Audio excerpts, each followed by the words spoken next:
ते अधिक दृढ व्हावे यासाठी हा एक मोठा ब्रीफ झालेला आहे। सविस्तर त्याची माहिती दिली, प्रश्न दिलेली आहे। आपली काय राजकीय नाही, आपण घरगुती स्वरूपातच औपचारिकरित्या प्रेस करतो। आमिर खान आणि ते पोळ सरांचं जे पाणी फाउंडेशन आहे त्याच्यामध्ये पण आम्ही त्यांच्याबरोबर पार्टनर आहे। असे बरेच ह्याचं इवन कोल्हापूरचं कलेक्टर साहेबांचं जे आपत्ती व्यवस्थापनचा जो ग्रुप आहे त्याच्यात पण आम्ही ट्रान्सपोर्टर म्हणून काम करतो। म्हणजे पूर आलेला तेव्हा काम केलं, कोविडमध्ये काम केलं। माझी टीम नेपाळलाही जाऊन आली, तरी पूर्ण उपक्रम जो आमची राईड झाली, आम्ही त्याला लॉंग डिस्टन्स राईड म्हणतो, आणि ती सुमारे 6,500 ते 7,000 किलोमीटरचा पल्ला होता। त्यासाठी 15 ते 16 दिवस आम्ही सगळ्यांनी काढले होते। जाता जाता आम्ही महाराष्ट्र, राजस्थान, मध्य प्रदेश, दिल्ली, ग्रेटर नोएडा, उत्तर प्रदेश आणि उत्तराखंड आणि पुढचं नेपाळ असं सगळं आम्ही फिरून आलो। 7 ते 8 राज्य आम्ही फिरलो। बऱ्याच नेटवर्किंग झाले, बऱ्याच ओळखी झाल्या, आणि सगळ्यात महत्त्वाचं कोल्हापूरचं नाव परत कानाकोपऱ्यात जगाच्या, देशाच्या आणि जगाच्या पोचलेलं। आम्ही दरवर्षी हा इव्हेंट काही अडचण आली तरी आम्ही हे अजिबात चुकवत नाही। दरवर्षी ह्या इव्हेंटला आम्ही हजेरी लावतो, आणि एक प्रॉमिनंट कोल्हापूरचा फिगर, कोल्हापूरचा क्लब म्हणून आता जगभरात ह्या क्लबची ओळख आहे। नमस्कार, मी Jaydeep Pawar, president royal riders club Kolhapur. आजचे प्रेस कॉन्फरन्स जी घेतलेली आहे ती एवढ्यासाठी घेतलेली आहे की आपल्या क्लबला इंटरनॅशनल म्हणजे नेपाळ टुरिझमकडनं एक इन्व्हिटेशन आलं होतं त्यांचा एक इव्हेंट अटेंड करायसाठी। नेपाळ गव्हर्नमेंट आणि इंडिया गव्हर्नमेंटमधलं टुरिझम वाढवायसाठी ते प्रयत्न करत आहेत, तेवढ्यासाठी त्यांनी आपल्याला इन्व्हाइट केलेलं।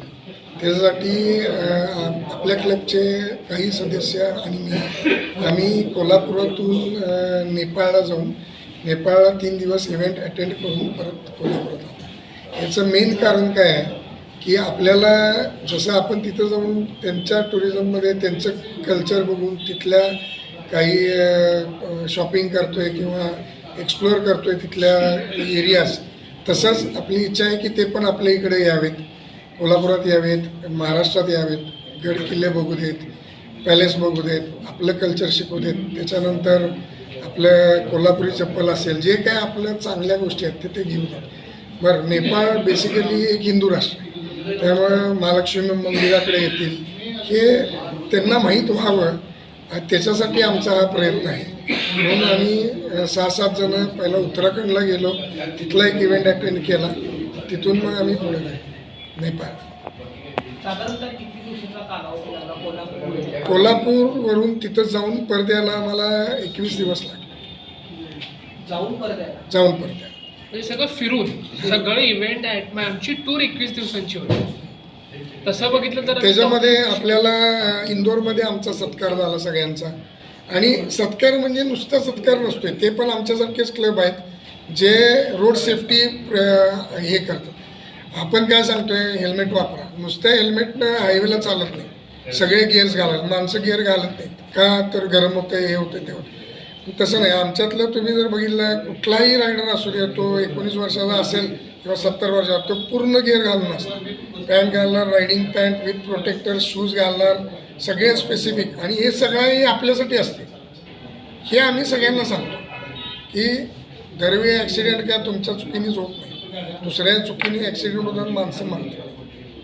हे प्रिव्हेंट करायसाठी आम्ही रोड सेफ्टीसाठी एवढी लांबडी राईड केली।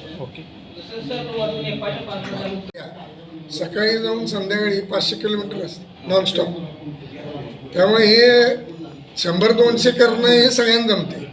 500 करणं हे आम्ही काय करतोय की त्यातून माणूस तयार होतो, त्याला भीती जाते त्याची, म्हणजे राईड करायला ठीक आहे, गिअर घातला चला।